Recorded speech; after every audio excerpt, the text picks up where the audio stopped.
Last week I forgot to chant the Namaskar before I began. And the good gentleman kindly came and reminded me at the end. So I don't want to make the same mistake twice. So before I forget, again, why don't we do that first? All right. Namo tassa bhagavato arahato samma sambuddhassa. Namo tassa bhagavato arahato samma sambuddhassa. Namo tassa bhagavato arahato samma sambuddhassa.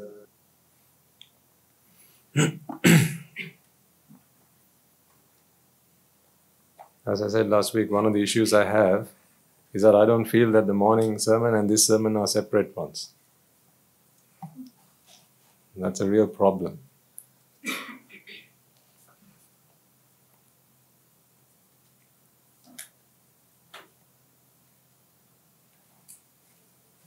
It's quite the challenge. Yes, I am conscious that you were all there in the morning, so I don't want to just, give you a copy and paste job from this morning. At the same time, there are people who will be listening to this, who this sermon is intended for, who will not have heard a word of what I've said in the morning, or even if they did, they won't understand. Yeah? So, I find myself on the horns of a dilemma. Should I do, shouldn't I do? Damned if you do, damned if you don't. Right. Anyhow, let's find a way forward and do the best we can. Right. So we have some young members of the audience today as well. How old are you, though? Does she know how old she is?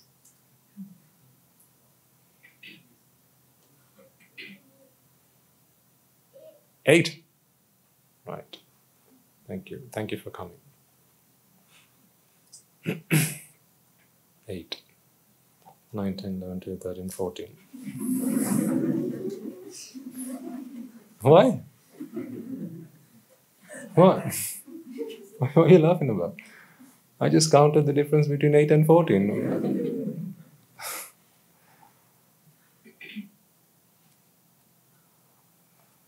Okay.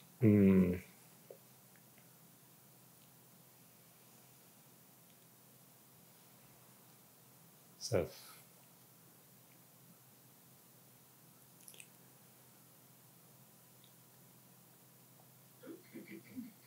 I promised you last week that I would explain to you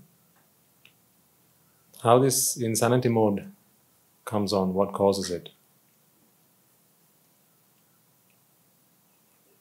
I can't assume that. I was going to say I'm going to assume because I see some new faces here as well. So I think what I'll do is just do a quick whistle-stop tour of what we've discussed so far, because we have the good fortune of having an 8-year-old in the house today. So it is my duty to make sure that you all walk away with plenty of gifts and something to have furthered you on the path, yeah? Right, let's get to it then.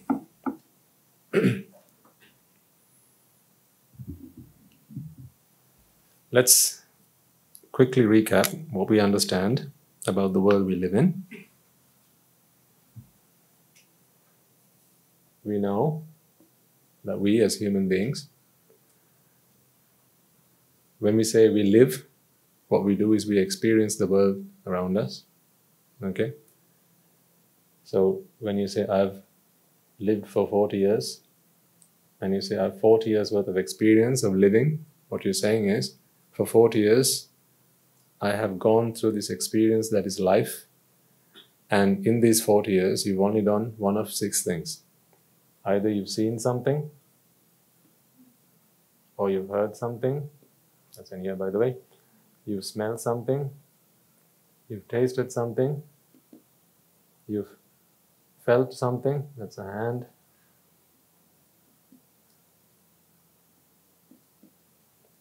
or you've thought something. It doesn't that it's just symbolic, okay? That's not what a thought looks like. The thought does not have a form, so I can't draw it on the board, so I'm going to have to use a symbol to represent that. So when you say I've lived for 40 years, one of these things has always happened incessantly for a period of 40 years. Right? In no particular order, though. So you can't predetermine an order.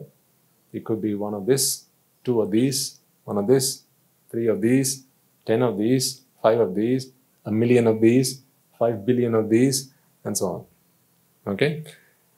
It's the totality of all of these over a period of 40 years, right? Is what you say, I have lived for 40 years and this is my life. And you can, there's such a thing called a memory bank.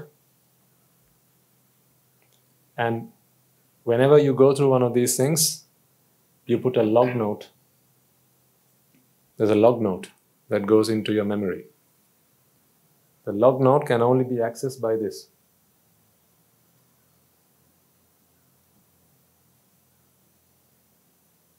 Okay? So it puts in and it takes out. So all of these experiences, they have to go via this into this.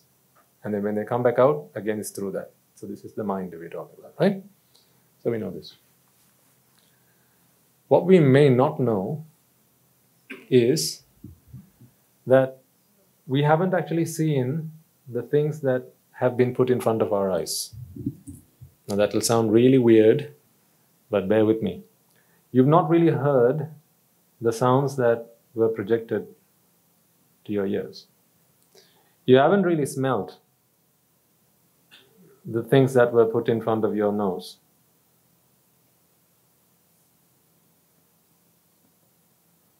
What do you think that looks like?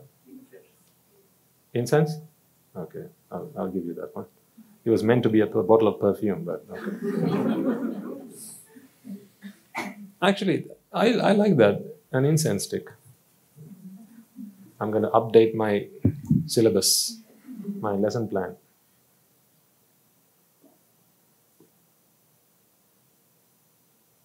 No, it looks more like a tree. Okay, that's an incense stick, okay?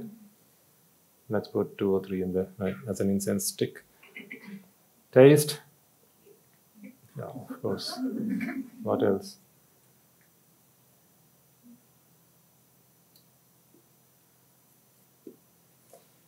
And, I don't know. What do we normally go for touch?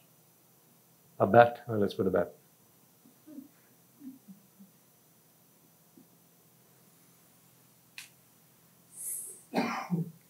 So, bear with me while I say, although these are the objects that have been put in front of your 5 sense doors, they are not what you have really perceived.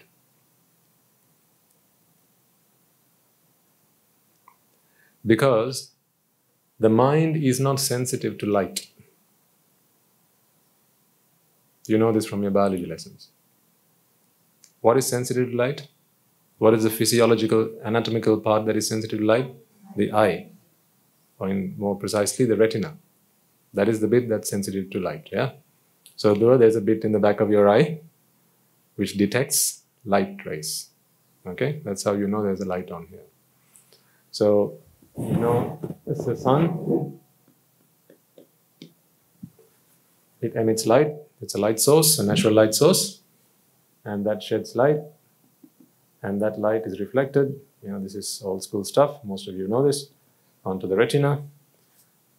And sound is just compression and decompressions of air. Okay, that's why you need a medium to be able to listen. Without a medium, there's no sound, because these are compressions. This, as we've talked about, are microreceptors in your nostrils, and they have particular shapes to which certain molecules are able to fit. So they are complementary, right? A receptor of that shape will only be receptive to a molecule of this shape. So something like that will not fit. Okay, so they have to be complementary. And the same goes for smell, beg your pardon, for taste. Although the last time I checked, I think the scientists are still trying to work out how taste exactly occurs at the tip of the tongue. So they're still trying to work that out. But I think we've got enough to go with. And then finally, touch. There are multiple receptors on your skin, right? There are heat receptors and pain receptors and touch receptors, right? There are multiple receptors. But what most of you will know this, that beyond these sense doors, all of this is simply an electrical signal. This is like lightning bolt. Okay, I'm drawing here to represent an electrical signal. Okay, so therefore, right at this point, this is so abstract from any of these things. It's no longer light, neither is it sound, nor smell, nor taste, nor touch. It's simply an electrical signal. So you don't even need to get as far as the mind to understand the concept that you have not really seen the outside world. Yeah, you've not really seen this. This is not something you can see. I'm holding it. Can you see this? Can you see what I'm talking about? Yeah, you can't see this. Yeah, you see what I'm talking about? You can't see it. So you need to understand what's going on here to be able to appreciate what I'm talking about. These electrical signals, they travel to this fantastic organ called the brain. And from there on, some magic happens, which we still don't fully understand, which converts these electrical impulses to a code. So it encodes these electrical signals to a message that the mind can perceive. The mind can do what? Perceive. That is the job of the mind, to perceive. We've talked about the 5 things that the mind is capable of doing, right? Can you remind them what they are? Remind me. Receive, register, recognize, respond, and perceive. These 5 things the mind is capable of doing. So all of this is to get to this point.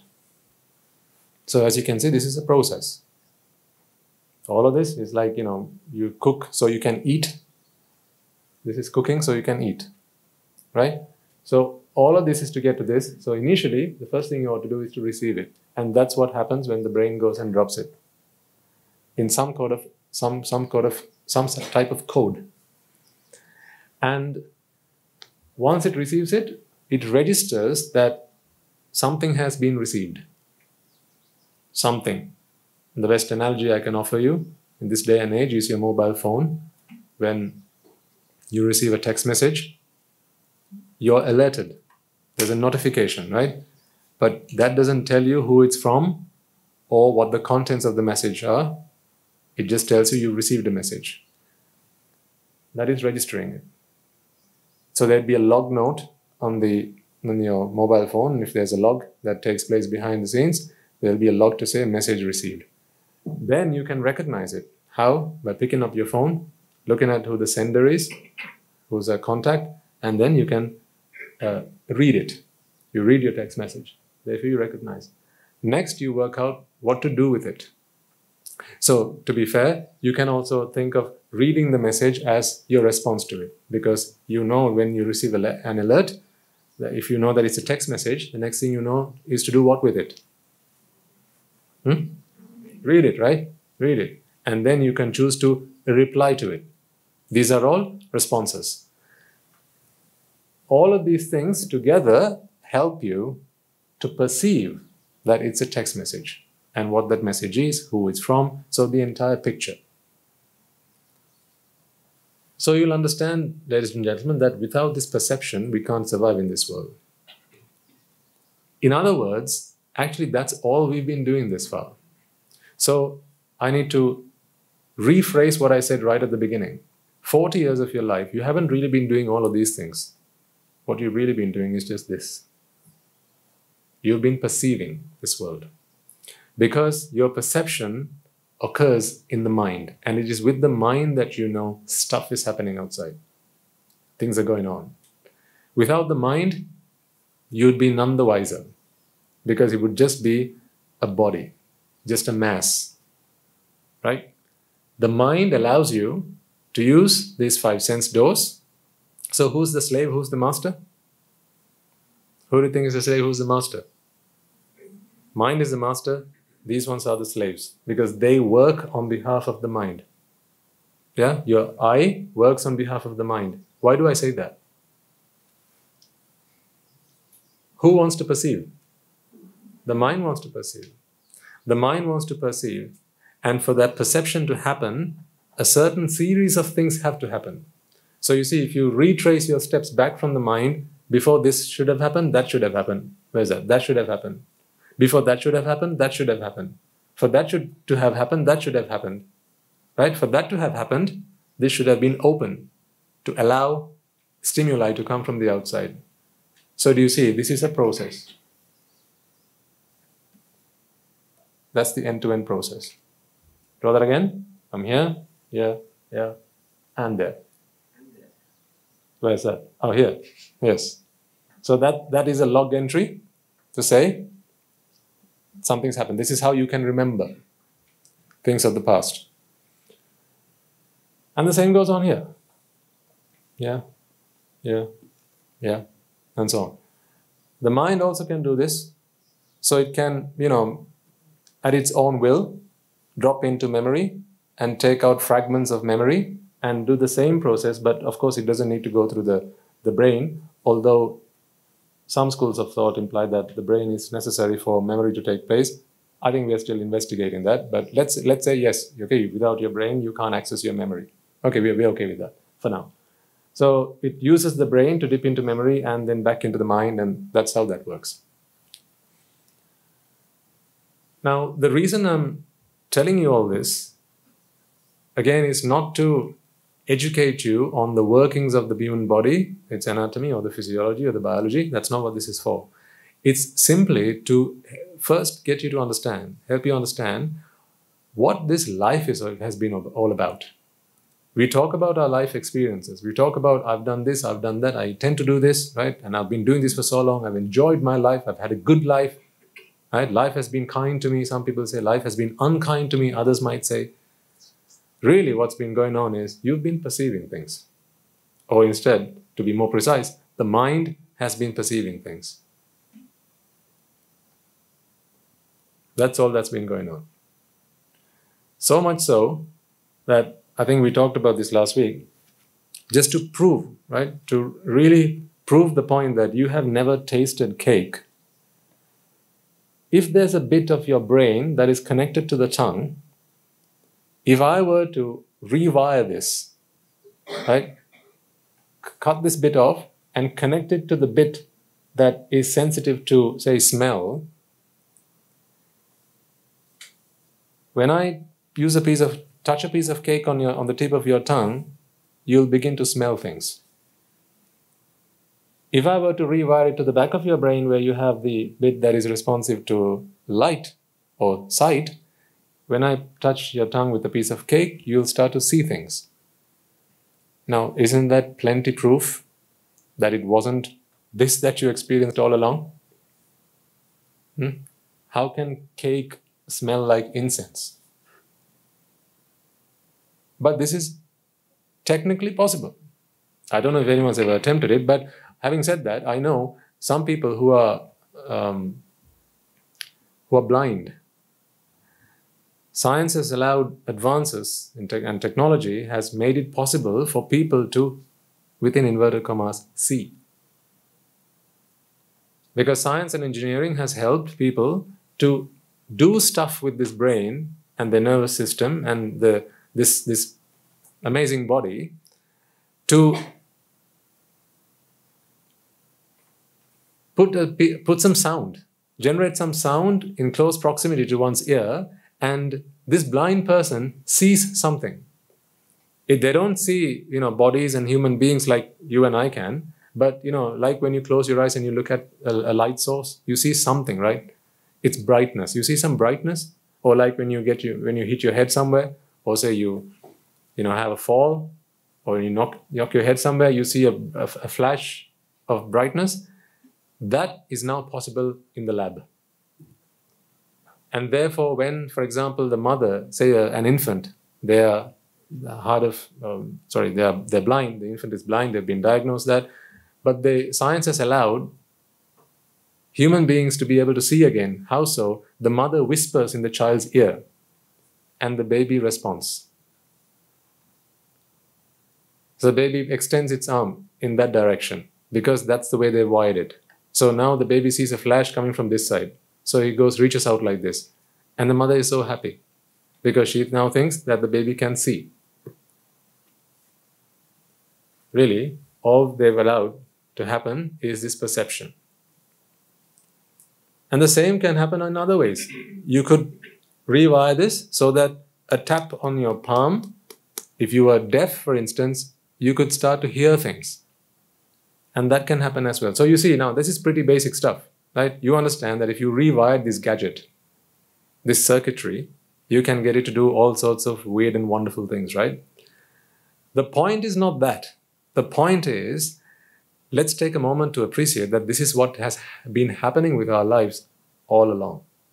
So you've never really seen this flower. In fact, you don't even know what color that is. You'll tell me it's yellow. Most of you will. Most of you will tell me that's yellow. But the truth is, we don't know. I'm not saying it's not yellow. I'm not saying it's yellow. What I'm saying is we don't know. And to be honest, there is no reason for color to exist in this world. Because color is not something that is required for the world to exist. It is something that is required for the mind to separate entities. Remember when you're back at school, right? You started drawing and you got yourself a coloring box, coloring pencils, right? Weren't you so happy when you saw like 16 color pencils, 24 color pencils, 32 color pencils, right? What did we use color for? To separate things, right? It was to separate things. And, say you and your sister, you had different color lunch boxes. What do we use color for? Separate. To separate things. So therefore, color should only exist in a world where separation is necessary. Can you take a moment to, come to terms with that? Color is only necessary in a world where separation is necessary. Just like slippers are only necessary in a world where people walk on their feet, on a ground, where there might be thorns and stones. Yeah? Otherwise, you don't need. So, if you lived in a house and you only lived indoors and, the house was tiled, would you be wearing slippers? Because there would be no need for it. Air conditioners are only required in a country where it's hot. Heaters are only required in a country where it's cold. So then colors are only necessary in a world where separation is necessary. Because you want to be able to separate. See, this week they have a yellow flower and a white flower. Our decoration team has done a fantastic job. And next week, they want to make it, they want to make a change, right? Make it something different for you. Because the same thing will get you bored. Yeah, same thing, Swaminathan. Don't you have anything else? So what they'll do is they'll just different color, or they might just swap the two around. Why? Now it was a yellow color and a white color. Now next week it's going to be white color and yellow color.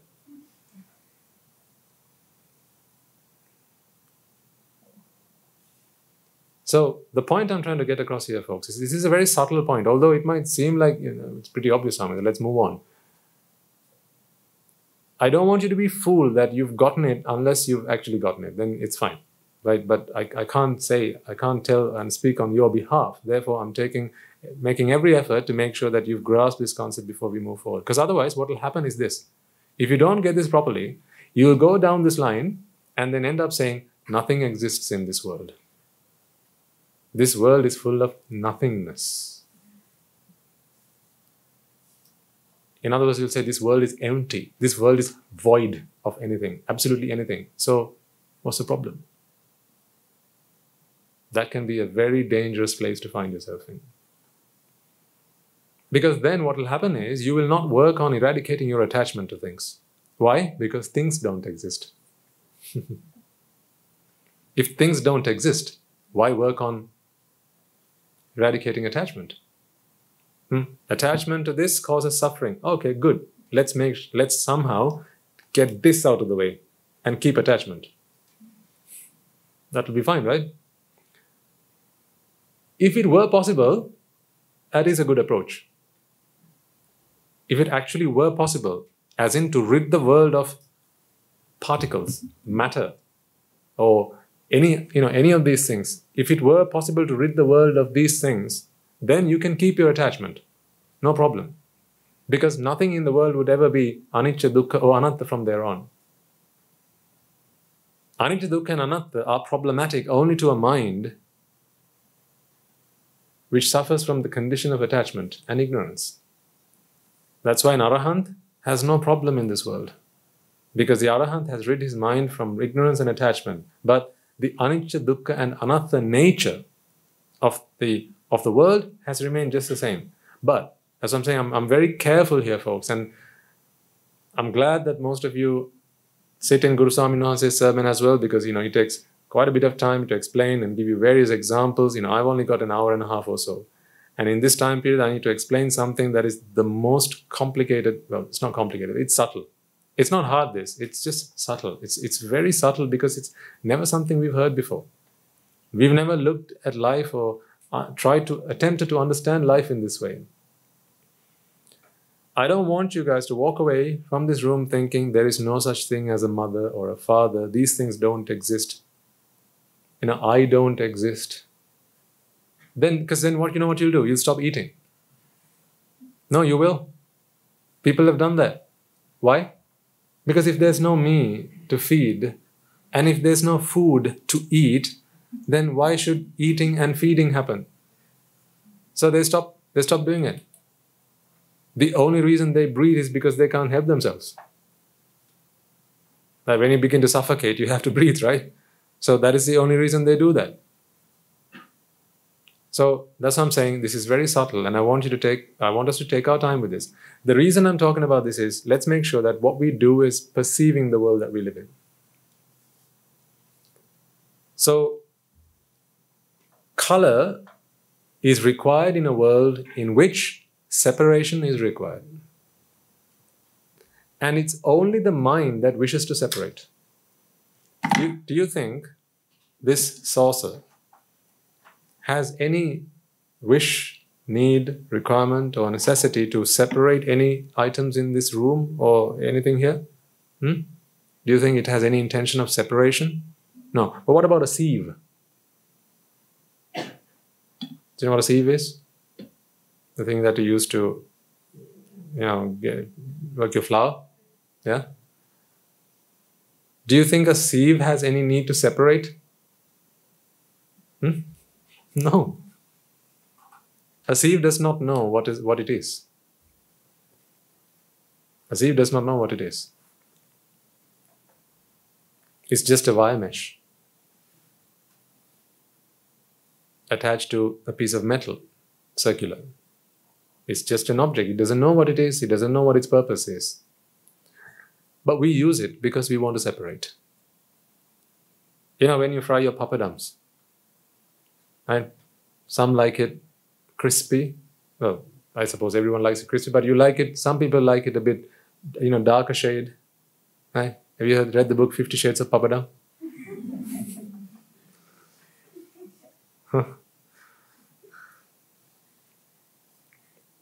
Yeah. Good book. 50 Shades of Papadum. Right? You want to separate your papadums. And now they come in different colors as well, don't they? Yeah. You have your green papadums and white papadums and yellow papadums. Think about it. Why does a plate of fried rice look more appealing to you than a plate of white rice? Think about it. Separation. You know, the same fried rice, you could separate out the vegetables and keep them, separate, right? You can have the carrots, you can have the leeks, you can have the beans, you can have the, what do you have it, mushrooms, and what do you call them? No, the cabbage, yeah, whatever you put into it. What is this Mudaras Palan called? Plums, yes, plums, raisins, yeah, you can have them separate. And cashew, you could just serve yourself the white rice and have all those things separately and say, here Putta, have some fried rice. Do you think people are going to find it appealing? No. But when you mix it all together, now you can vividly see separation in that mixture. That looks so delightful. So, who do you think invented fried rice? Exactly. So, rather than use the word person, we can be more precise and say, the mind which wanted separation. It's the mind that wanted separation that did that. Now, think about your homes, and maybe you have the wall that you have around your home, right? There's a particular rendering. Like when you have stones and you put them together, they'll try and get a pattern in there, won't they? And even when you lay bricks, it's not just for stability. It's not just for that. It looks nice. When you lay it in a zigzag pattern, it looks nice. All of this for separation. It looks nice. When you see patterns, you really like that. You enjoy that. That's why this morning we talked about the sea. Do you like a sea that is settled, or do you like a sea with waves? Which one is more pleasing to the eye? Yeah. To relax yourself, what would you go and look at? A calm sea or a sea with waves crashing against each other? What would you look at? Yeah. Because that is more appealing. That's more pleasing. That's why we talked about the fish tank. You go to an aquarium, or if you go to the zoo. Do you go to a zoo if there was only one animal in it? All they have was chimpanzees.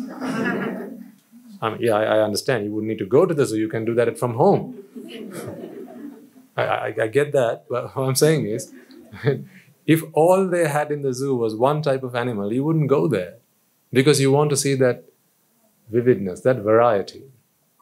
You don't get to see that at home. That's why you go to the zoo. That's why you pay money to go there, to enjoy variety. Why do people go on holidays? Variety. They want to see some difference. Why do you go to the restaurant? Because at home you get to eat the same stuff day in, day out. Right? Rice and curry, curry and rice. Rice and curry. You see, even that, you like to think that first you had rice and curry, next day you have curry and rice. Even that sounds better than rice and curry again, rice and curry again, rice and curry again, So, my point is this, folks. When you observe this world around you, there's one conclusion that you can come to. This world was built, designed, architectured by a mind that wanted separation. If you watch the film Matrix, you know that it was an environment. The whole Matrix was built by a computer program. Why? Because that is the way they've engineered it, so that the computer program can flourish. Right? Plugging human beings into those things so that they can get their energy from that. This is science fiction. Don't worry about it if you don't know what I'm talking about. You don't have to take note to self. Go home and watch Matrix. No. It's all right. It's all right. Let's not go that far. Right? Otherwise, on my account, you'll go and watch. But means Nahamru said so. I know what some of you are like.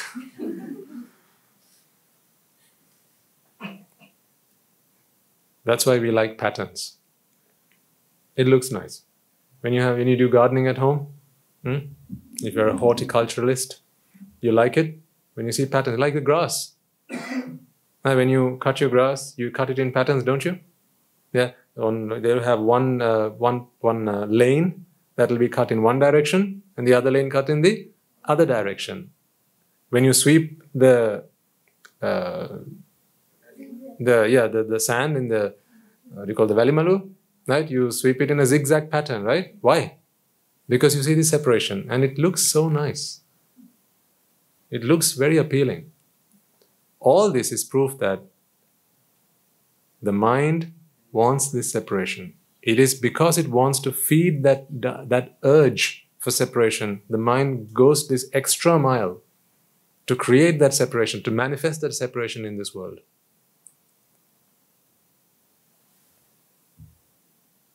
This process helps that happen. This process, this, and this, helps the mind achieve that. That's why when the mind came into existence, or into this world, let's just talk about this lifetime, right? When this mind came into this world, this body, and started living, it brought along with it these 5 instruments to allow it to continue to do what it so wanted to do, which is to separate. Because using your eyes, you can separate sights. You can separate form. You can separate form. You know, if you were blind, you would only be able to see the same thing. Darkness. I don't know if a blind man from birth would actually see anything, but if you went blind now, all you would see is darkness, and you would know that you're seeing darkness. You'd know that. Because let's assume that it's your eye that has stopped working, but your brain and the rest of it is functional. Now, the only thing that's not happening is signals are not being conveyed to the brain. Therefore, that part of your brain is not stimulated. Therefore, all you'd see is darkness. Would you like that? No. Not simply because life would be very difficult for you, but more so because you would no longer be able to feed this furnace of a mind with the fuel that is separation.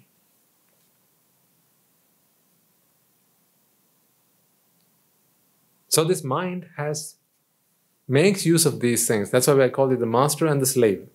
The mind uses these slaves to help it to achieve just that.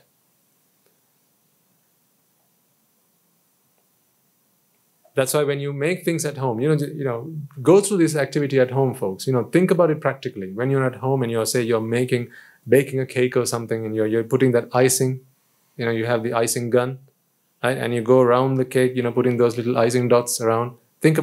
Ask yourself, why am I doing this in this pattern? Because now there's a separation. Or when you put the icing down, you'll take a fork, won't you? And draw patterns on it. I remember from my young days when I used to help my mother cook in the kitchen. When I saw her doing it, I wanted to do the same. So she taught me how to make those patterns on the cake. Fork and draw those patterns. What do those patterns help you do? Separate. People make all the different layers of the cake different colors. Exactly. They, like butter cake. Right? They come in, what do you call it? Fairy cake? Angel cake. Ribbon cake. Ribbon cake. They have different colors, right? Why? It doesn't taste any different. Right? But apparently it looks nice, right? Yeah. You got to ask yourself why. So you see, previously when we started talking about this, we talked about drushti. What I'm saying is, the things that we talked about previously, prior to talking about it at this depth, they were all part of the whole thing. We are now getting deeper and deeper and deeper along the same branches. It's not a different thing. Yes, it is all drushti in the end. It is all the view that you've taken on. That separation in color, those colors you found attractive. And now, but we don't stop at just saying it's green color that you like, or blue color that you like, or red color you like. What we're saying is, let's take a step further. You like separation. And color lets you separate. What else actually does color do? Answer this question in your own minds. What is the purpose of color? Does color serve any purpose other than separation?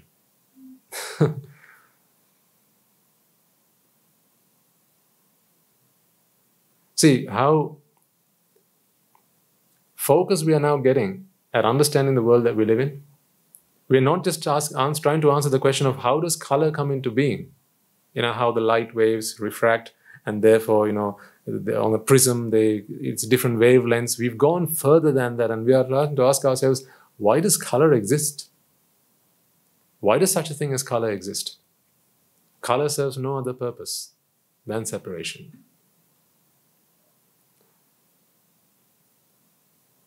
So the eye serves no other purpose then than separation. If the eye is connected to the mind, then you can ask the question, well, the mind, of course, then also serves no other purpose. The mind came into being to separate. But this separation is only a perception. Because everything is only a perception. That's why I'm talking about perception today. All things are perceived. Nothing else happens. Okay, now this, I dropped it on the desk. Yes, that happened on the outside, but you perceived it. The way you perceived it will be very different, Putat, to the way you perceived it, madam. To the way that you perceived it, because you will have seen it differently. Your perceptions will be different. But you'll all say that Swaminathan dropped this on the desk. That part you all perceive the same way. How it fell, the angle in which it fell, the noise that it generated, that final perception is going to be different for all of you. And therefore, your memory of it will be different. That log that you put into memory, that'll be different. So therefore, you will recall it differently. That's why the same event can be related by multiple people in different ways, depending on what it is that they have perceived. That's why in a court of law, you'll ask for several people to come and give evidence to make a strong case, because they'll all have perceived things differently. Now let's get one thing straight then. The purpose of the mind is to perceive, and the mind wants nothing more. So let me ask you this question then. Why does it perceive? For separation. That's right. See, now all this time, we were working out what the mind does, right? We talked about the 5 things that the mind does. Receive, register, recognize, response, and perceive. We've been talking about this for donkey's years. Now we're asking the question, but why? So what? Why does it want to do that? And now we have the answer to that. Because until you perceive, you can't tell two things apart. You perceive this, you perceive this. Now you can say these two things are very separate entities. If the perception did not happen, you wouldn't be able to say that. If response didn't happen, if you didn't know that this was a fan and this was a duster and this you used to fan yourself, this you used to rub, you wouldn't be able to say that. Because the perception wouldn't be different. If you couldn't recognize them as two separate things, that this was a fan, the identity that you give this, and this is a duster, you still wouldn't be able to separate them. If you weren't able to register it, again, you wouldn't be able to tell the difference between two things. You wouldn't be able to separate. And finally, if you weren't able to receive from these 5 sense doors, yet again, you won't be able to separate. So you see now, the mind, all it does, relentlessly, from the time it started, is go through this process of separation. Separate, separate, separate, separate, separate.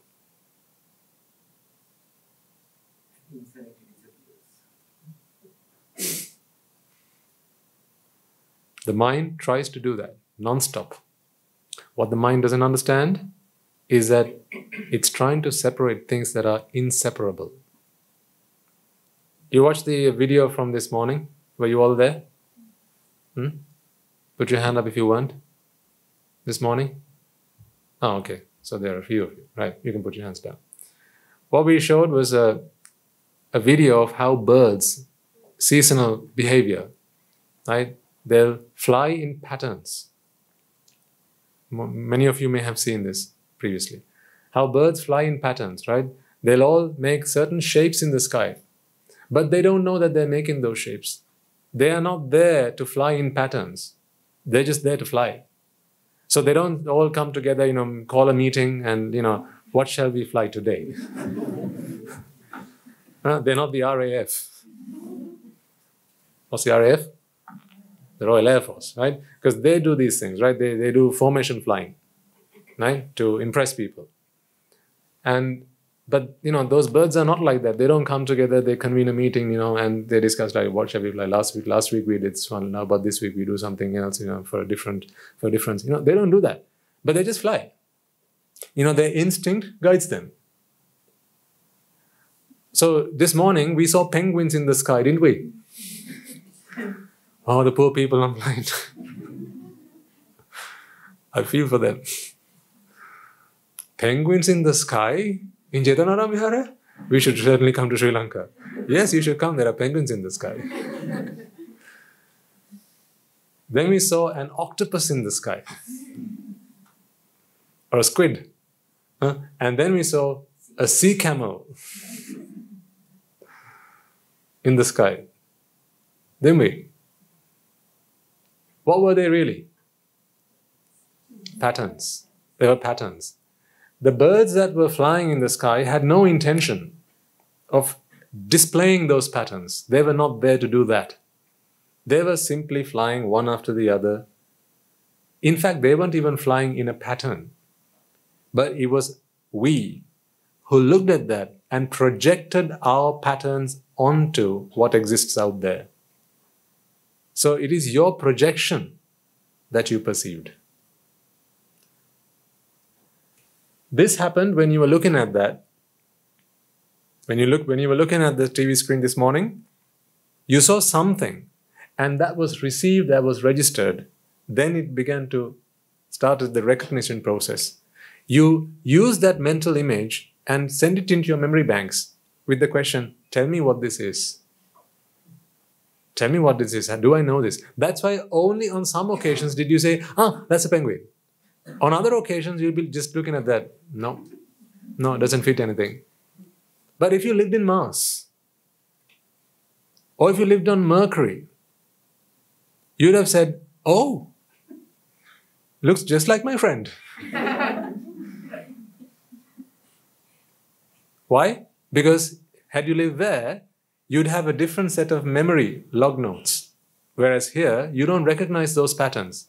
Why? Because you don't have such recognitions. You haven't labeled them as such. But when you saw the penguin, you said, there's a penguin. When you saw the platypus or the sea camel, you said, that was that thing. When you saw the pipe, the smoke pipe, you said, that was a smoke pipe. Because those are things that you have mental images of. They're in your memory bank. So that happened. That allowed you to separate, did it not? See, I'm trying to prove the point here, folks, that these things are there to serve one purpose. They're not just very innocent. Your whole existence, you as an entity has been perfectly designed with precision, with surgical accuracy for one purpose and one purpose alone. And that is to separate. You, all of you, as in not all of you, all of you, as in every part of you, has come into existence for one thing and one thing alone. That is to separate. Separate the inseparable. You remember from this morning's video that those things that you separated in your mind were not really separated out there. That's why in a flash of a second, those formations changed. Were the birds intending on doing those things and coming up with different formations? Absolutely none. No, but you were looking at it and those formations changed because those were causes that were coming together and manifesting something in your mind. This word we used in the morning, Vidyamana, right? The best word I can think of is manifestation. Right? It manifests in the mind. So it appears apparently like it exists on the outside. That is a manifestation that happens in the mind. What I'm saying is, that's okay. So I'm taking step by step. First I said, this is what's going on. Right? We talked about this. We talked about this. Right? And we talked about this I allowing you and helping you to separate things. And we used the example from this morning. And now I've explained to you that this separation and those birds flying in formation, they didn't really get themselves into a pattern as such. It was you who projected your patterns onto them and then said, yeah, this, that, and the other. Right? It's all fine. For you to have spotted a penguin there is okay. That's all right. I was the first to do that. I said, hey, there's a penguin. And he said, oh, yes, Swami, there's a penguin. I'd spotted it before you had. So that's okay. The problem is not that. The problem is, if you are fooled, if you are tricked so much that you don't recognize, that you don't realize even that it's not a real penguin out there. It's just a manifestation. It's just a manifestation. There is no static penguin. So what is there? A dynamic penguin? A penguin with happy feet? No. It's a manifestation. That's what I'm trying to say. If you don't recognize, if you don't realize that it's a manifestation, that's where you have a problem. Because you begin to convince yourself, there are fixed things in this world. Fixed meaning static. Fixed meaning permanent by nature. Now, quite cautiously, but I'm beginning to think that perhaps the word impermanence can be used. But I really hope you don't get the wrong idea. That's why I'm careful about this. Because the thing is this, we have come to learn impermanence to be something very different. That's why, remember I said I don't like to use the word suffering for jati. Because suffering conjures various interpretations in your mind. So when I try to impress you with a different meaning to dukkha, to use the word suffering is less than wise. But you see, really, this word impermanence, if you give it the right meaning, if you interpret it properly, correctly, and truly, there's no problem with that. Nothing in this world is permanent. But the problem is, customarily, we have come to learn of permanent as being something that happens to things that exist in this world. That is not true. This might sound like Greek, so I'll go over it a few times, okay? Let's make sure we've got a solid grounding here. Someone will tell me, Swaminatha, don't attach yourself to this because it's impermanent. One day, this will be no more. Then you will suffer. Tell me, isn't this how we learnt impermanence originally? Right? They said, your mother, your father, they're impermanent. So although they're here like this today, right, so happy and full of life, one day they're going to grow old and they're going to pass away. So they're impermanent. Therefore, don't attach yourself or sever those attachments. Don't cling on to things because they're impermanent. They will break. So that gives us the impression that impermanence is something that happens to something that exists. I don't know how successful I have been trying to get this message across to you, but I keep trying, okay? So you please try as hard as I'm trying, or even harder, to tell you that this is impermanent is flawed.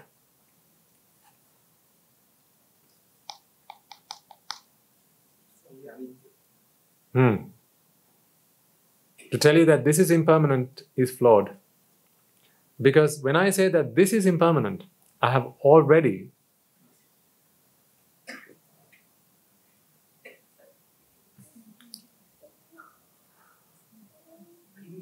the cogs in my head are turning like at 5,000 RPM right now, trying to come up with the right words to explain this to you. And not just you, because you get the benefit of 3 sermons in a day. You and your merits. But those poor people who are listening to this online,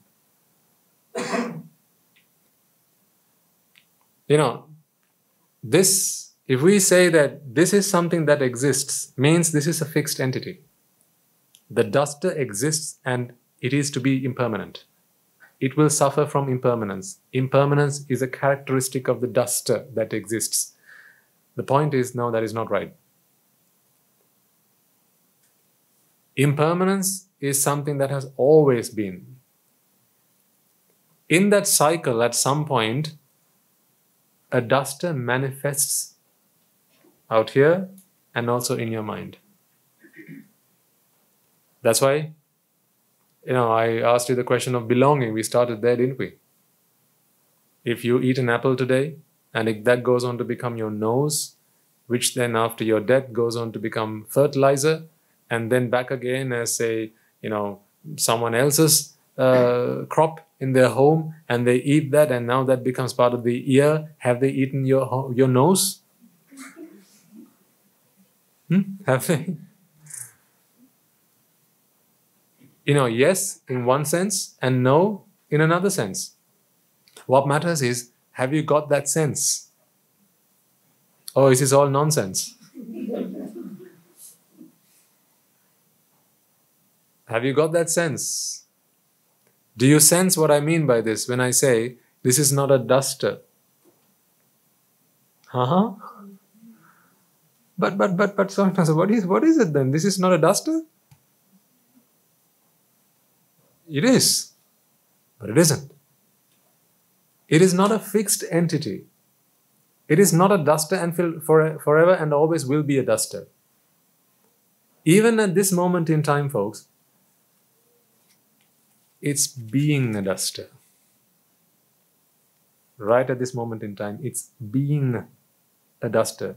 There's a process that's going on right this moment in time that manifests this object as a duster. There are particles and there's energy whose combination, whose working together and whose unison allows the manifestation of this which you choose to call a duster. It's not about the choice of word. What I'm saying is, yes, what you call a duster exists here, but it doesn't exist as a fixed entity. It's a transient thing. Impermanence is always at play here. Always. It's not like you make it and then after a while it is destroyed and therefore it's impermanent. That's not what it is. An infant is impermanent. So it's like saying it's not a noun, it's a verb. Ooh, that's deep. Yeah, because it's a process. Guru Handra always says this, and I want to emphasize it here. It's not that this is a hologram. It's not that this is an illusion. This is there, but it's not fixed there. Right now, it's manifesting. This is why I remember I asked the question the other week about, when I hold this pen in my hands, between my fingers, it wouldn't be right for you to say that this is fixed here, right? I think that you get. It wouldn't be right to say, okay, that pen is always going to be there, Swaminathan answered.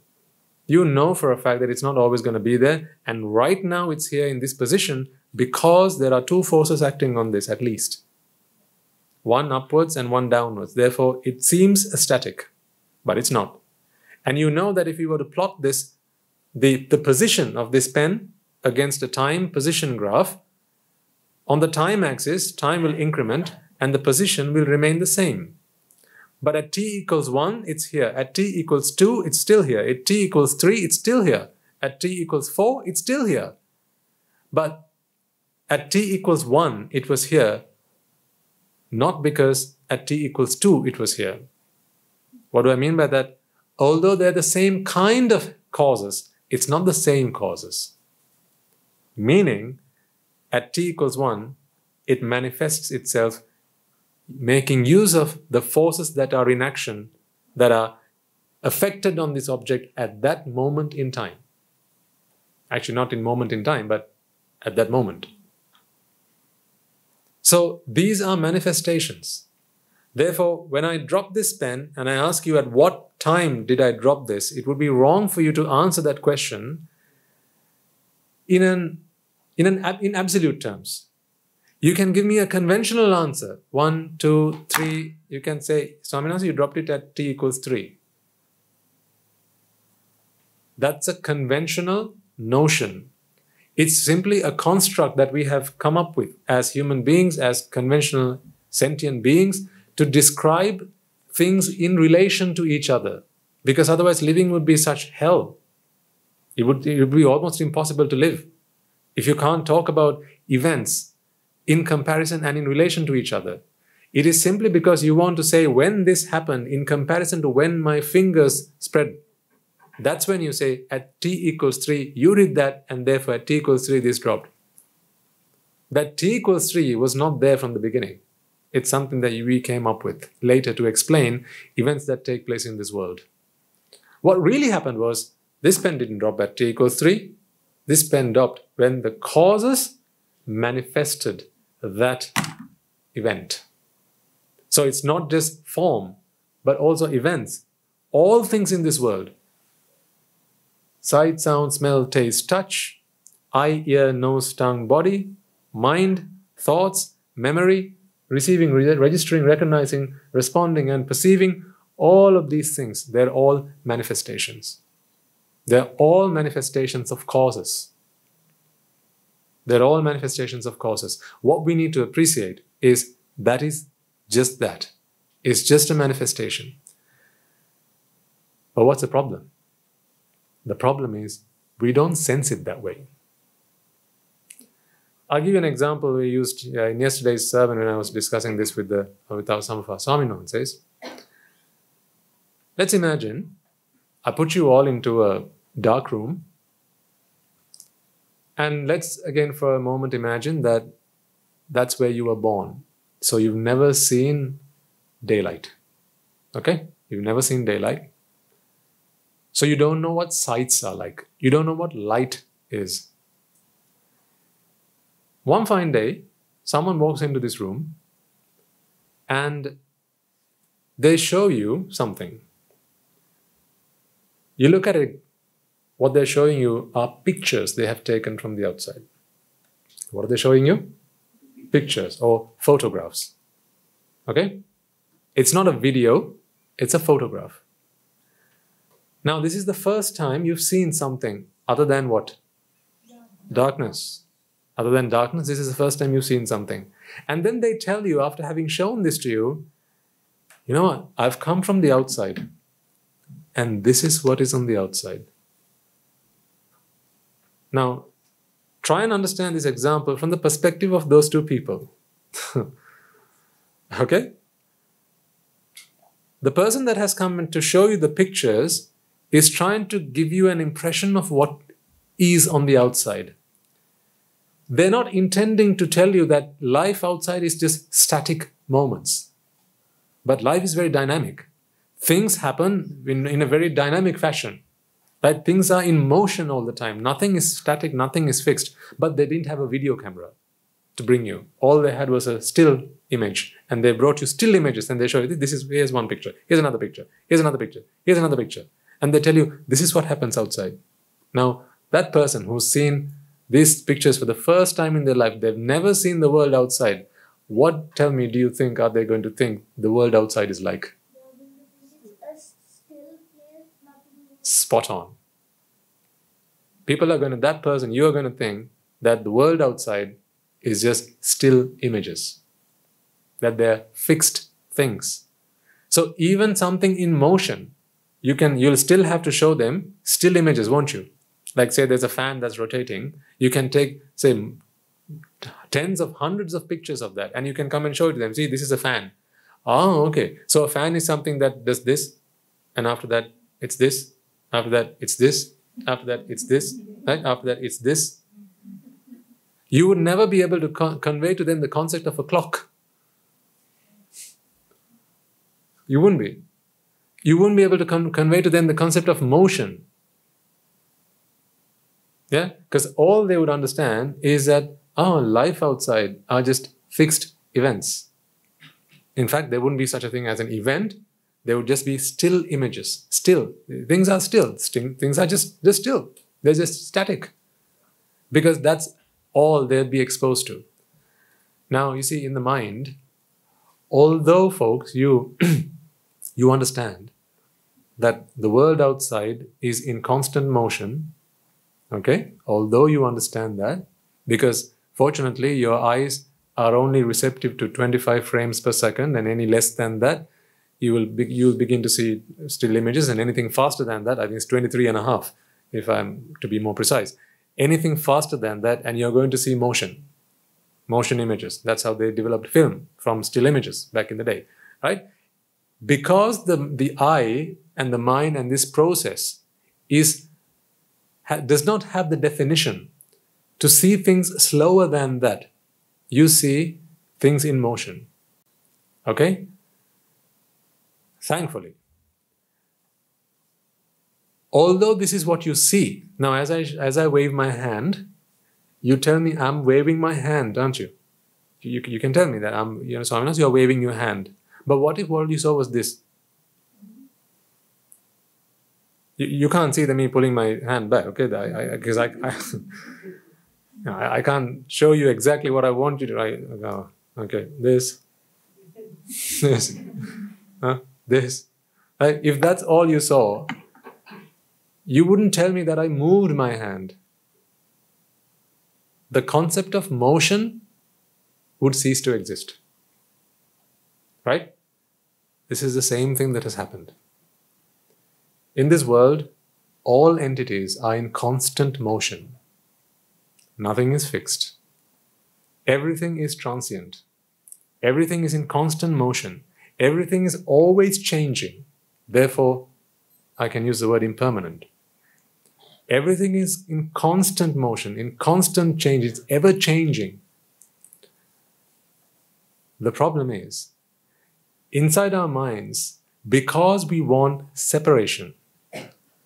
Because if something is in constant motion, then they're not separate, are they? Right? To separate, you need stills. To separate, you need stills. So, when the mind wants to separate, when the mind wants to stop and freeze a moment in time, why did we invent time? To separate. We invented time to separate. Did we talk about this last week, I think, in the morning? Yeah, and sometime in the afternoon as well. We invented time to separate things. Life is in constant motion, but we wanted to be able to say, in this time, so therefore separate a slice of time, a slice of history, a slice of what goes on. You wanted to separate, right? So when the mind wants this separation so badly, but yet things are inseparable, now the mind has to do what baby Natasha's mother had to do, which is the only way that the mind can get the impression, get the perception, perceive that things are separate, is if it goes mad. So, if that's the only option, then let's all go mad. You don't need my invitation for that. You're doing a fine job just by yourselves. Right, that's why this is the mental asylum. Jethavanarama Vihara is a mental asylum. The problem is it's mad people who are trying to help other mad people. Right, because none of us are completely cured yet. Right? So we are helping, mad people are helping even more mad people to come out of their madness. Right? So when the mind wants that separation, now we've established, right, these things came into being for the purpose of separation. Otherwise, you wouldn't need any of these things, right? You don't need this. Why does this microphone need this spongy bit here? Why does it need this clip here? Why does it need this arm here? Why does it need an on-off button? Why does it need this cable here? Why does it need this connector? You know for a fact that all these things are here because it's here to serve a purpose. It's their culmination, they're coming together in the right order, in the right fashion, in the right sequence that allows the microphone to serve its purpose, right? In much the same way, if you look at these things, you can come to the conclusion, something's fishy. You know what? Separation is going on. Yes or no? Look at this process and tell me what's going on here. What's going on here? Separation. You can look at a process and tell me what the output is. You can look at the output and tell me what the process is. That's called reverse engineering. Here you can look at the process. None of these things would be necessary if separation wasn't the objective. But when separation is the objective, you can't do without any of these things. You can't do without the eye. You can't do without light. You can't do without any of these things. So the mind came into existence to separate. So coming back to that example I gave you earlier about the still images, when the mind wants to separate, right? And we know this now. That's all the mind wants, separation. Yet it's trying to separate things which are inseparable, because they're all the same. It's all in a constant motion. It's the same stuff, just different stages. That's it. And these different stages are also things that we have delineated. They're not really there. They're not really separate. We have drawn those boundaries. We drew those boundaries. The mind that wishes to separate drew those boundaries. Those boundaries don't exist. Is there a boundary between water and ice? Is there? No, there is no boundary. The substance does not know that now it's ice and now it's water and now it's vapor. It doesn't know that. So it doesn't aim to go there. It doesn't try to become ice. Ice doesn't try to become water. There's no intention behind that. There's no deliberate activity behind that. But you can separate those things because you have a mind that can separate. And when that mind wishes to separate things which are inseparable, then the only option that is left is this insanity mode. And when insanity mode kicks in, it kicks in to save the mind. It saves the mind by giving it the perception. By giving it the perception that it is now a separate entity. That is the result of jati. Jati is really another word for the mind going mad. That is what jati is. So therefore, that's why I don't want to use the word suffering. Suffering is, worlds apart from madness, right? Very different things. That's why let's use the word jati. So what jati is the mind going mad when the mind wishes to separate. I have proved to you the point that this whole world has come into being led by an intention to separate. Why so much? Why separation? Why nothing else? Why is it separation that the mind wants? Because that is what the mind was indoctrinated long time ago.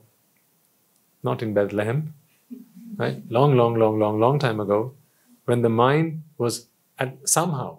Again, that's another point. We don't know where it all happened. Why? Where did that indoctrination come from? We don't know just yet. Perhaps in future we'll find out the answer to that. But it's not what we're looking for. Because, someone shot you a poisoned arrow. Let's not waste our time figuring out who shot it, where did it come from, right? What's the most important thing to figure out now? How to cure it, how to get it out of your system, right? So somehow, somewhere it started. Somehow, somewhere this arrow came. Somehow, somewhere the mind got indoctrinated. That separation was the done thing. It's the thing to do. And that it was pleasurable. It was joyful. And that this world is separable. Yeah, we talk about essenceless. We've talked about this asar, right? Essenceless and essence-full and essence-less. You can now start to put more depth, put more definition into these words. So this essence-less or essence-full, which would be the opposite of that, is actually separableness. When you try to, this soup, cubes, not soup cubes, but just cubes of essence of chicken, something like that. Yeah, right?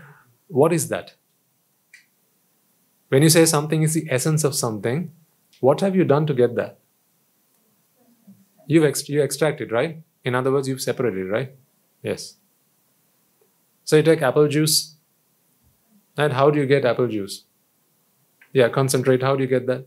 Concentrate, madam. No, concentrate.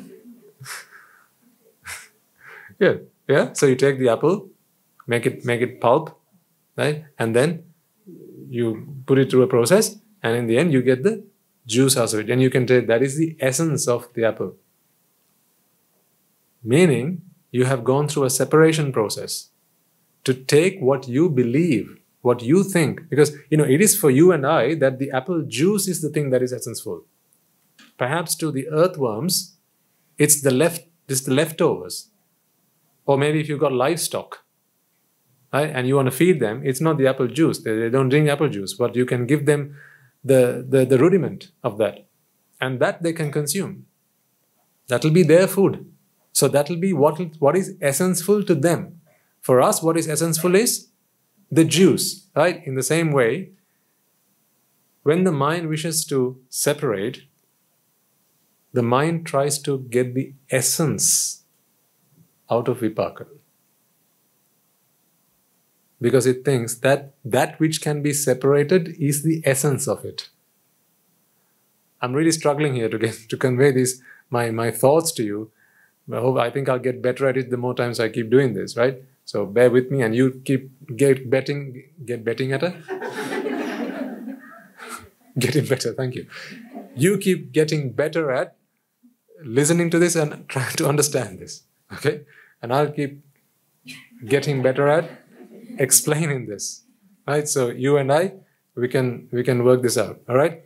So it's the essence that the mind wishes to extract, because the mind thinks that is essential, whereas in truth, there is no essence in it. There is no essence to extract, because all of it is the same. That's why it's something inseparable, but the mind believes that there is essence to be taken here. That's why you do that. Imagine there was an apple or a plastic apple. Would you try to get juice out of it? No. Or an apple that was just the outside and the inside was, say, worms had eaten it. It was just the shell on the outside. Or say wood apple. That's a good example, right? Inside, sometimes wood apple, there's nothing in there. Okay? It's just the outer shell. Would you try and get, if you knew this, would you try and get the essence out of it? No. Because you know its essence less.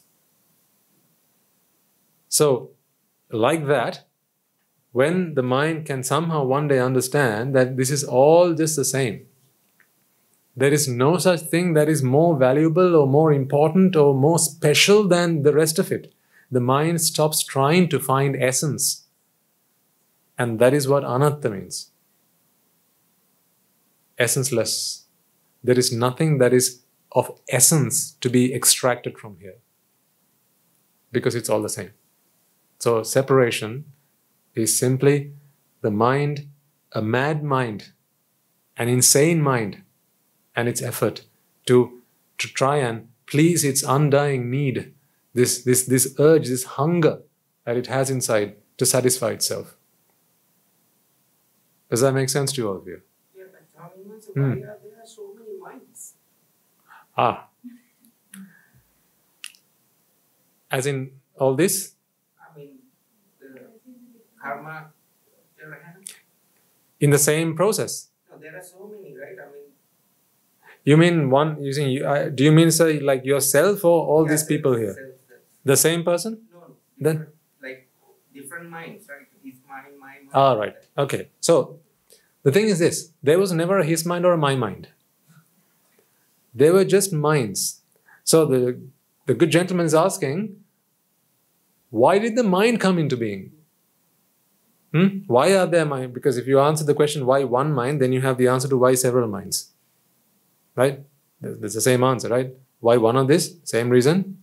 Right? Same concept, right? One is the same reason why you need to have more of it. So, why did one mind come into being? We don't have the answer to that yet. That's what I'm saying. Somehow, somewhere, some point in time, because here's the thing, right? For this to have happened, ignorance should have come in. So then you have to ask, did ignorance come first or did the mind come first? Right? For the mind to be ignorant, then ignorance should have come. But then for the mind, so ignorance to have come, the mind should have come. Chicken and egg back there. And so, please be patient. Please bear with us while we get back to you on that. But I sometimes feel that not in our lifetime I'll be able to find an answer to that question. Okay, and hopefully you're okay with that. Hopefully you're okay with that. Because the truth is, finding the answer to that question does not treat the problem. Therefore, we are okay with that. Sometimes Guru Andhra and I, we get into some discussions, and sometimes I keep asking questions and become a pain in the backside to him. And then he says, you know what, leave it. Later. Madam? What is? Perception.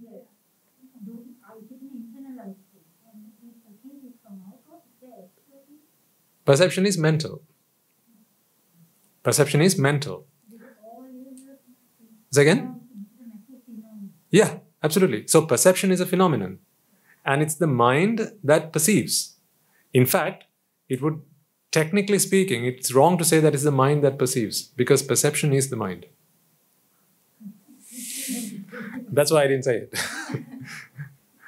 Aramana Vijnana Lakkhanan Chitta is the Buddha's description of the mind. This is how he defines the mind. The mind is perception. Right? All this together is the mind. You can't separate this from the mind. Therefore, you can't say, here's the mind and now the mind is going to do this. This is the mind. It's like you can't separate water falling from the sky and rain, right? You can't say, okay, the rain is now going to fall from the sky. You can't say that, because that process is rain. Yeah? This is the mind. So really the mind is a process. Mind by definition is a process. It is the nature, it's the characteristic of all these things taking place. So the mind came into being for these. That's the thing. Did this happen first or did that happen first? This is there for this and this is there for that. So now they mutually support each other. Vipaka, again Vipaka, this is also Vipaka. But, Vipaka in itself did not bring this thing, did not start this thing off. It was not the ignition. Somewhere ignorance should have come in. And then as a result of ignorance, attachment should have crept in. And as a result of attachment, this wanting or wish to separate should have crept in. And at that point, this happened. And then from there on it evolved. Then eye came to being, sight came to being, ear came to being, sound came to being, nose came to being, taste came to being, tongue came to being, and so on and so forth. That's why, when you were in the formless sphere, you didn't have much of these things. You didn't have a physical body, you didn't have a tongue or a nose in the formless sphere. And then you kept coming down, descending, right? Until you stopped, right on the edge, right? Of the place where we don't want even to be talking about, right on the edge. And then fortunately you met Guru Swami Nuhanse, and now he's helping you to trace your steps back and go into the ether.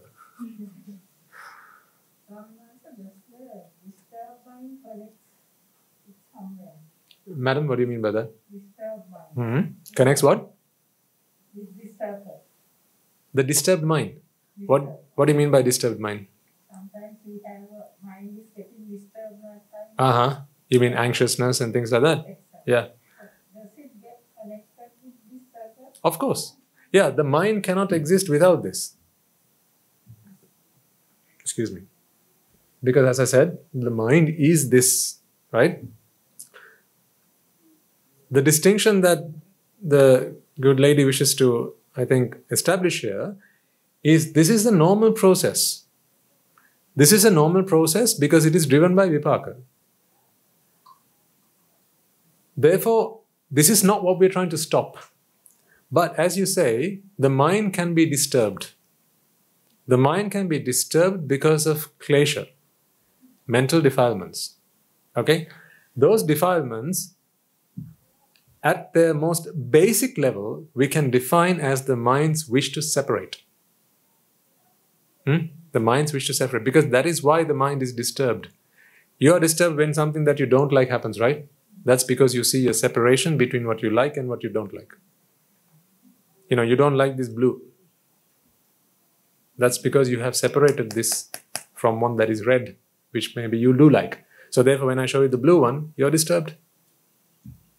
So if that separation didn't happen in the mind, in other words, that sense of separation, it's not the perception of separation, but rather the sense of separation. So I'm now, this happens for Rahatan Vahanse. Rahatan Vahanse will say, this is blue and this is a duster. He can say that because he can sense that, right? But that internal, that, the sense of self we talked about, a sense of separation that is permanent, that is fixed, that is static, right? This is a duster and this is blue and this will never be red, or it will never be anything else, right? That fixed manifestation, that is where the problem is. Why that happens is because the mind wishes to do that unto itself. And to feed that process, it projects that separation into the outside world. So how does that disturbed mind connect to all of this? The mind is here the moment you start talking about this. So in addition to the mind, you have this disturbed mind, right? How does it get disturbed? When it does not like or when it has preferences for these things. Why preferences? Separation. Before differences can happen or preferences can happen, you need to have separation, right? You prefer, say, a cool drink to a cup of tea. Why? You can't prefer one thing from the other if you can't tell the two things apart, can you? I'm not saying that a Radha does not know the difference between a cool drink and a hot tea. To him, though, although they are perceived as two different things, internally, he does not see them as fixed entities that are never changing, that are, it's a difficult concept to get across. That, this is a static, what he understands. Let me tell you what he understands rather than telling you what he doesn't understand, because, that is not the truth. I suppose that's the best way to do it. To talk about what really exists rather than trying to tell you what doesn't exist, right? What he understands is that this is all a process. Right? This is all a process. It's a transient process. It's an impermanent process. It's an ever-changing process. It's a very dynamic process. And in that process, things manifest. So a tea is the same as a cool drink. He can tell the difference, he can smell the difference, he can taste the difference. But internally, he doesn't sense them as being entirely different entities. Perceive, yes. He doesn't perceive them as entirely different entities. Means he doesn't perceive them as separate. But the problem is this, then, you'll ask the question, so you're telling me a Ratanvasa cannot separate a cool drink from a tea? No, he can. We are talking about an internal, He perceives in the second dimension, but thinks in the third dimension, yes. So then I have to explain what this dimension story is. It's a different paradigm, different thinking pattern, different perspective, different approach. These are just words, I know. I think that's why the best way to get this across is to use various metaphors, various similes, and various examples to try and say, you understand this. Okay, this is like that. I think that's the best way I can get this across to you. So like the water and the ice, that's a metaphor to help you understand, or rather a simile to help you understand this separation. You know that ice and water are separate things, but you also know that they're the same thing, right? Yeah? You get that? They're the same thing. That's why they are not inseparable. They're not permanently inseparable. Because in the life cycle of the ice, there is water. In the life cycle of water, there's ice. So when you look at some ice, you can say that's water in the making. When you look at water, you can say that's ice in the making. Right? Like that, there's a separation that is perfectly fine, and there's a separation that is not fine. If you were to think, imagine you had no knowledge of how ice and water are the same thing, that is just water molecules at the end of the day with energy, different amounts and varying amounts of energy. Imagine you didn't know that. Let's say when you were much younger, as a child, you didn't know that, ignorant about this. Then you would say, that's ice and this is water. Think about the first time you took some ice from the freezer. And the first time you saw that with no understanding that this was water that went in there, you'd have thought, that's ice, this is water. Very separate things. I just want to imagine this. Just picture yourself not knowing that these are the same thing. Just try and get yourself into that mindset. Now you see that they're very separate things, right? Like you can tell these two things are very separate things, right? In the same way, you would have thought to yourself that ice and water are very separate things, but later on you realize, no, it's just the same thing. but a different manifestation. A different manifestation. Now, in the same way, madam, Rahatan Vahanse can tell two things apart. Like you can tell ice and water apart, but you know that under the bonnet, they're the same thing. They're the same thing.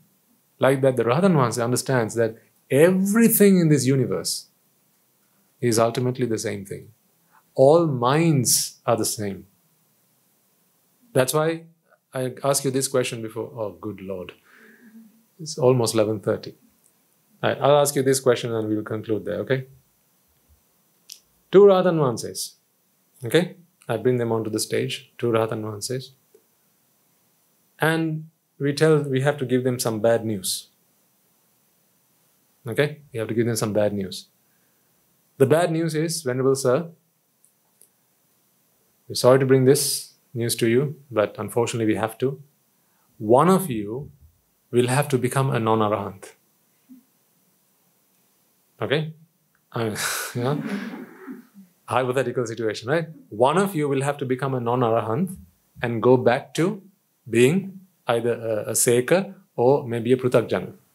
Okay? With jati happening back in the mind again, and therefore the 11 great fires and all what you've done so far to become an Arahatan Vahanse, we're going to scrap all that. One of you will have to do that. One of you. Who are we speaking to? Two Rahatan Vahanses. We ask them, please, can you tell us between yourselves, discuss among yourselves and nominate who it's going to be? Who do you think is going to step forward? Because to them, it's the same. Because they don't feel that it is I who has become a Rahatan Vahanse. So to them, it does not matter which mind suffers, because ultimately it's just a mind that suffers. If I were to ask the two of you the same question, right? The first one to come and stand here, I'm going to make a Rahatan Vahanse. Right? There'll be a huge commotion here. Right? Because right now you feel that I want to become a Rahatan Vahanse. Becoming a Rahatan Vahanse is dropping that I part. That is what happens when you become a Rahatan Vahanse. So therefore, to ask a Rahatan Vahanse, unfortunately, sir, one of you has to become a non-arahant. To them, they would feel absolutely no problem with which mind has to step forward to do that. So they'll say, if you have to, if you must, it's a shame if you have to do it to either of these two minds, but if you must, then it's your pick, sir. You make your pick. We feel no differently about either of your choices. Because to them, they don't feel that I have become an arahant. Becoming an arahant is just that sensation of I, that sensation of self, that is what they have dropped. No. Not today. I need to send you off to... Madam? It's like the mind is not perceiving. Basically, the mind stops Perceiving what? Like when you become an arahant, so your mind doesn't perceive anything. No. It's not perceiving anything. The mind doesn't perceive a self. The mind perceives this. Mind perceives this, that and that. So it's able to tell apart a flower from, a bird. Right? A bird from a bee. And this sound from another sound. Right? It's able to perceive all that. Because that perception is all to do with vipaka. What it doesn't perceive is a separation. It will separate the flower from the bird. That is normal separation. But there's an abnormal separation. And that abnormal separation is that that fixed, that's why I'm trying to give you, as I said, similes to try and help you understand, because I can't find a word to exactly express it. It's that identity, self of identity. Your identity you have never felt is the same as another person, have you? You've never felt you could maybe be another person? That never happens. Because you have that sense of identity. So what if you didn't have a sense of identity? Now everything's the same. It is your identity that sets you apart from someone else. Am I not right? Yeah. But that sense of identity is a creation of the mind gone insane. Because such identity does not exist. What exists are sight, sound, smell, taste, touch, ear, nose, tongue, body, and then receive, register, recognize, response, and perceive. This is what really exists. This is vipaka. Nowhere here is room for the sensation of an identity. For an identity to be sensed, you need two other factors to creep in. One, ignorance, and two, immediately followed by that, is attachment. And when those two things come in, right, because ignorance is the ignorance that things can be separated. What you sense as an identity, ladies and gentlemen, is that you are separate from something and someone else. Yes or no? Yes, that is your identity. Yeah, you think you're unique. That is, your uniqueness is your identity. That is your sense of identity. That's why you don't like for someone to, use the same name. Or for someone to, maybe look like you. You want to be different from the other person. You find it precious, your sense of identity. You want to preserve it. I'm a different human being. Look, see, this is my thumbprint. This is my fingerprint. This is my iris print. This is my blood type. This is my family. This is my house. This is my village. This is my home. This is my job. This is where I live. This is my wife. This is my husband. These are my children. All are these things. These are called jati dharma. These are things that you use to fuel the furnace of separation. Because you want to feel this separation from everything and everyone else. Because you want to sense this identity, this sense of identity, you keep on living life, trying to find things to keep on pumping into this furnace that keeps the light, this flame of separation alive. That is what we do as existence. And that is what causes the 11 great fires from then on. Because mother became your mother. That's when the problem happened. Because before your mother came, you came. You came. Therefore, I am very different to everyone else. I am an identity. I am a self. Therefore, this mother is my mother. Now, if something happens to my mother, that is also something happening to me. That's why we are bringing this all down to that point of separation. Because it's all based and rooted there. Understood? Right. Plenty for today, right? Let's wrap it up and send you off to get your arms. Okay.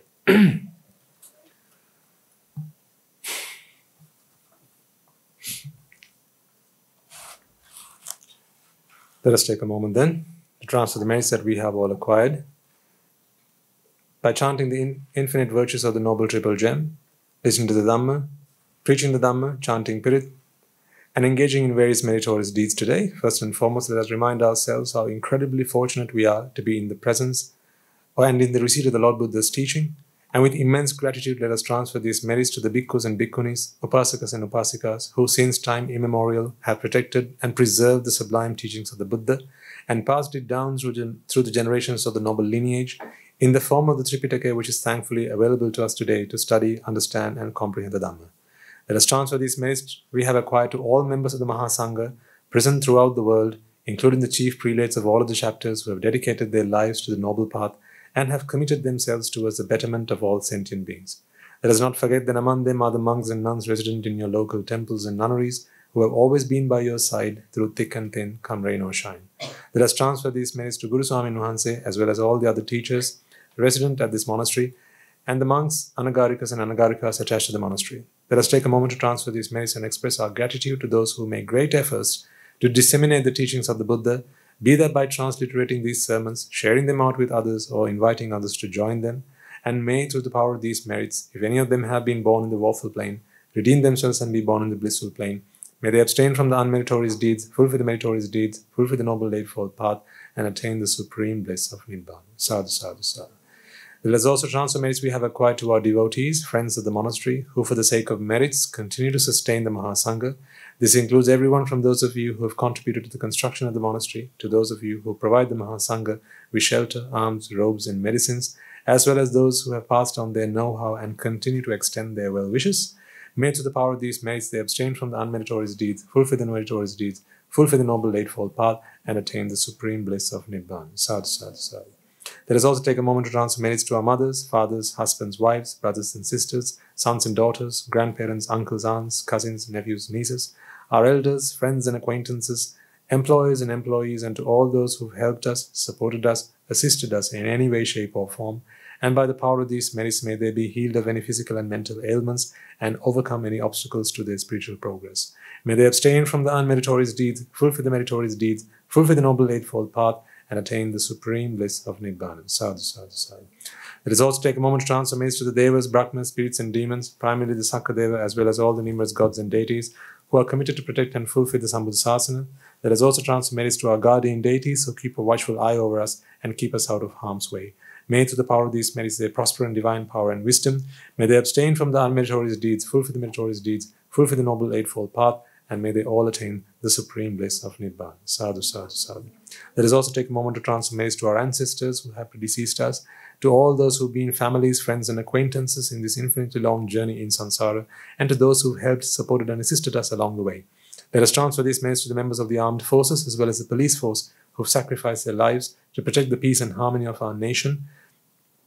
And may those who have lost their lives in the war, be their friend or foe, rejoice in the merits that we have acquired today. Let us transfer merits to those who have lost their lives in natural calamities such as the tsunamis, earthquakes, landslides, pandemics, forest fires, and so on, reminding ourselves that among them will be those who have been friends and family to us in this long journey in samsara. Let us take a moment to transfer merits to them. May through the power of these merits, if any of them have been born in the woeful planes, redeem themselves or be born in the blissful plane. May they abstain from the unmeritorious deeds, fulfill the meritorious deeds, fulfill the Noble Eightfold Path, and may they all attain the supreme bliss of Nibbana. Sadhu, sadhu, sadhu. And finally, let us all resolve that may through the power and blessings of all the merits we have acquired throughout the day, we be able to witness the advent of many hundreds of thousands of arahants on this blessed land, and may by the power of all the merits we have acquired today, you and I, and everyone who's helped make this program a success, become a Rahatan Vahanse, a Rahat Teranin Vahanse, in this very life itself and in the era of the Gautama Supreme Buddha itself. Sadhu, sadhu, sadhu. May the blessings of the Noble Triple Gem be with you all forever. Members of the Mahasangha will now transfer their blessings to you.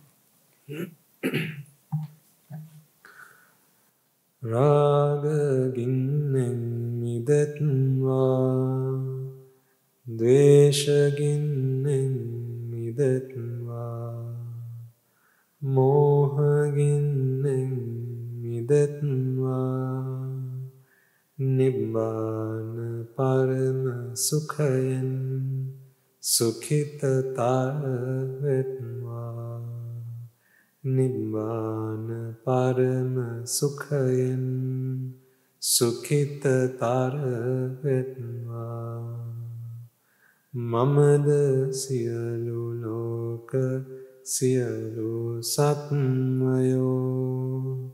Nibbana parama sukhayan, sukhita tavetva. Nibbana parama sukhayan, sukhita tavetva. Nibbana parama sukhayan, sukhita tavetva. Raga gini niveva, dvesha gini niveva, moha gini niveva, nivan sapa labeva, nivan sapa labeva, nivan sapa labeva.